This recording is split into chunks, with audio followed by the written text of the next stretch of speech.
Who's hungry? Happy New Year, everyone. Today we're making an old-fashioned New Year's meal with all the fixins. So come along and I'll show you how we made this. So first we started out with black-eyed peas. You want to cook them as directed. So here I placed them in a pot and rinsed them well before filling with water, just enough to cover them, and added 2 slices of hog jowl. Then I placed them onto the stove on medium-high heat to allow to boil uncovered for 20 minutes. You want to make sure that you add enough water as it cooks so that there is enough to cover the peas. Once they have finished cooking, after 20 minutes, they are ready to serve.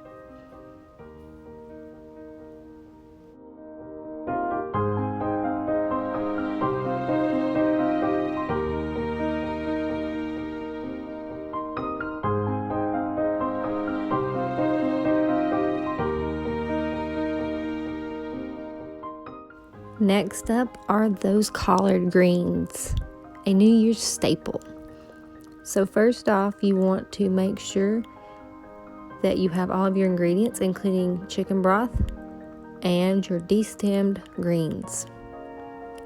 So first, I washed the greens really well on both sides and removed the stem. To remove the stem, it is easy to fold it in half toward the inside and gently pinch and pull that stem at the same time.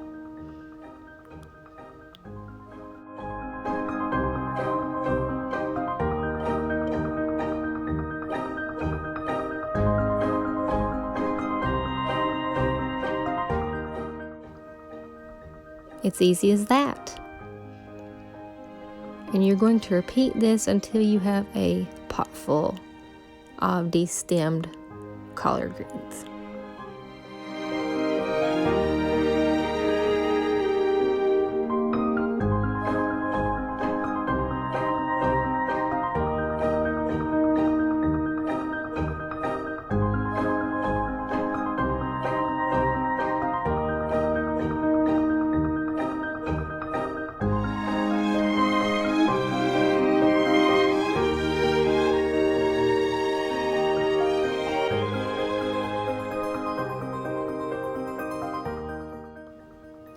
Once you have all of your collards destemmed and washed, start piling them into a pile,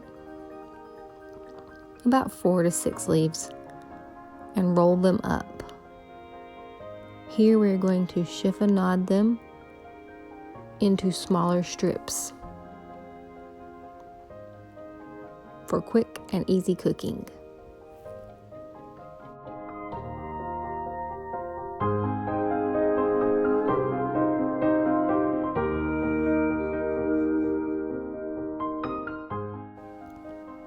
Now it is time to add them to the pot. And continue this process until all of your collards are cut and placed into the pot.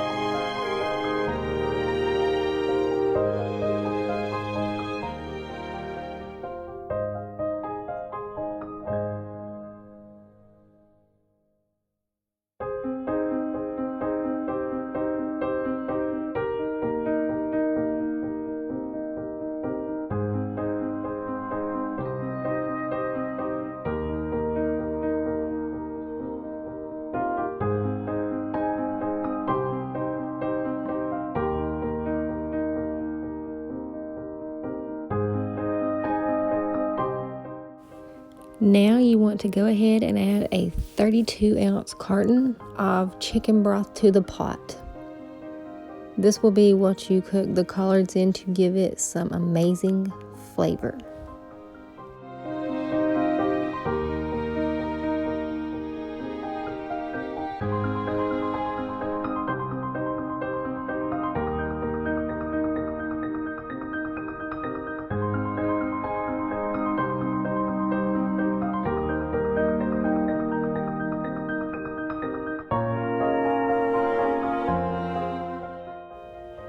I also like to add a few crushed red pepper flakes for some extra kick.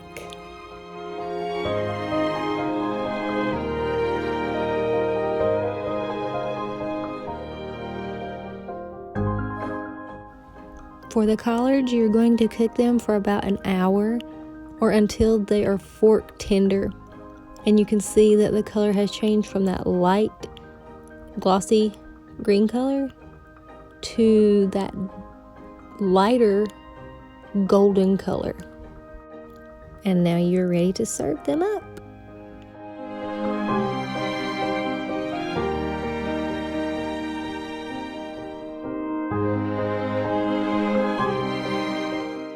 And for a Southern Appalachian tradition, don't forget to drink the pot liquor.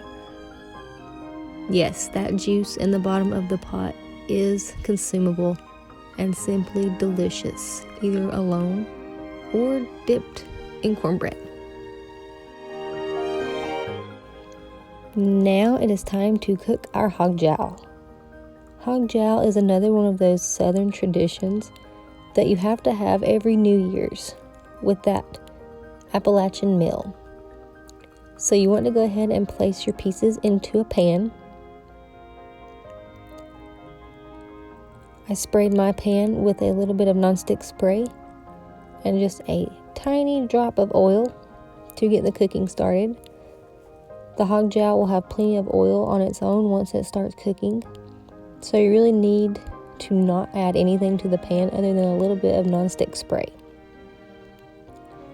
And you want to make sure that you do not overcrowd your pan, so just enough to fill the bottom of the pan and get the cooking process started.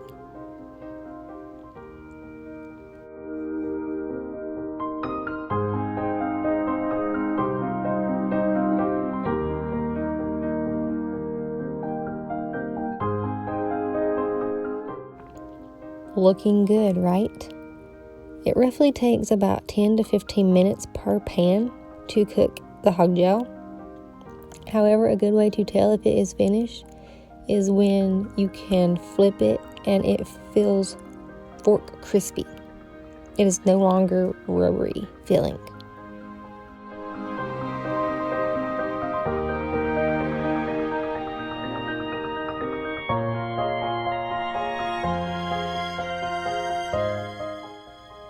And as a side note, as you remove pieces from the pan, go ahead and place your next uncooked pieces into the pan to begin them cooking alongside your other pieces.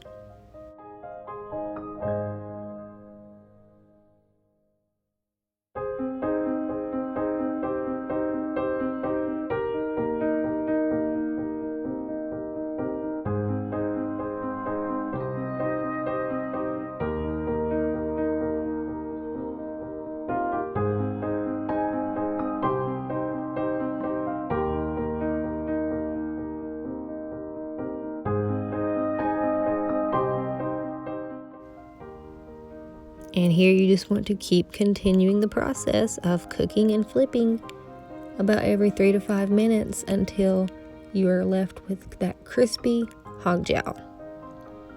It doesn't really take that long. It's just you have to make sure you're cooking this on low heat so that they do not burn and they get that nice crispy golden texture.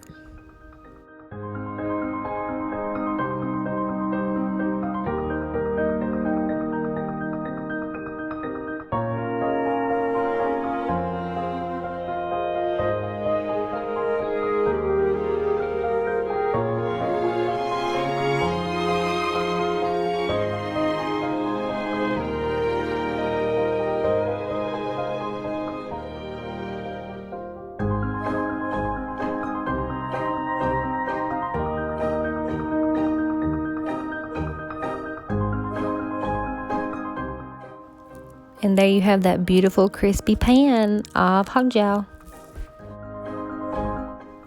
And we cannot forget that perfect pan of crackling cornbread. Here are the ingredients that I used to make the cornbread. Of course, for this, you want to be sure that you go by the recipe on your cornmeal package.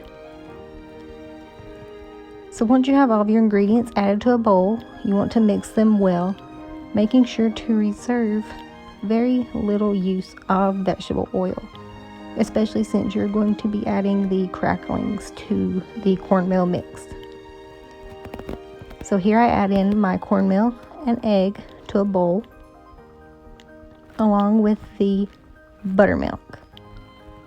And you want to mix that until it is well incorporated prior to adding the pork cracklings. And once again, I just add in a splash of vegetable oil just to add that little bit of moisture to the mix.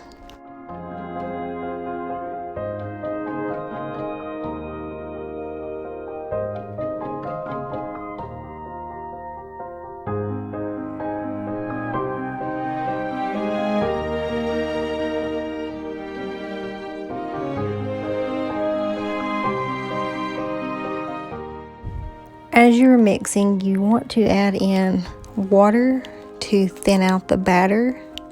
I rarely use a lot of buttermilk in this when adding the pork cracklings, just because you're getting the richness from the cracklings themselves. Once your cornmeal mixture is incorporated well and you have that runny consistency, go ahead and start adding in your pork cracklings. I add about half of the mix, and then I start stirring it until it is incorporated relatively well before adding the remainder of the pack.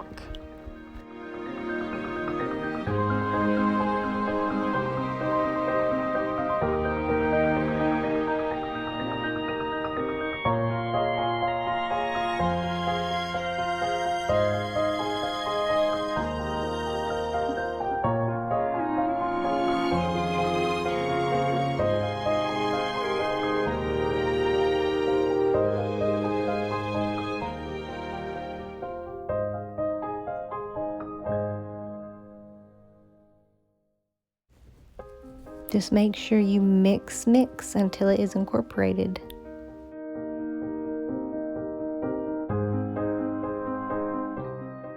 Once all of the cracklings are in the cornmeal, you want to go ahead and add that to your seasoned pan.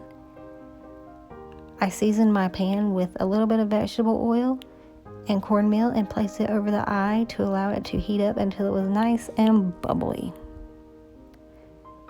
Make sure you flatten out your cornmeal mixture and allow it to sit on the stove until it gets that hot rise effect.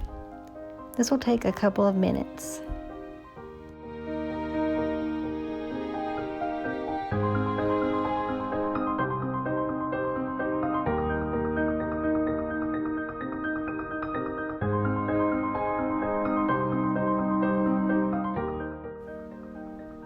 Do you see those bubbles? And can you tell that the dough is starting to harden a little bit around the edges? That is how you know it is almost ready to place into the stove. You're looking for this bubbling effect and a slight crystallized look around the edge of the pan. That will ensure that you have a nice, crispy exterior for your cornbread.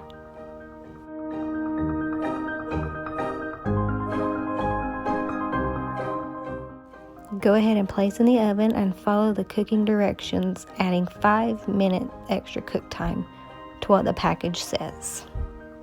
Look at that. Here I have a regular pan of just cornbread. Perfect, that crispy crust everybody is looking for.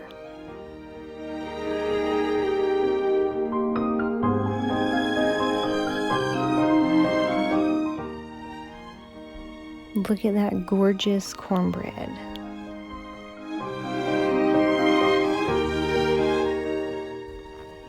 The crackling cornbread is ready. Check out the exterior of this cornbread. Does that not look divine?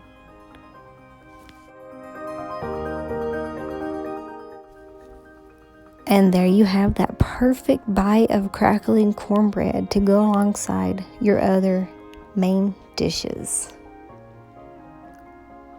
Perfect cracklings throughout every bite.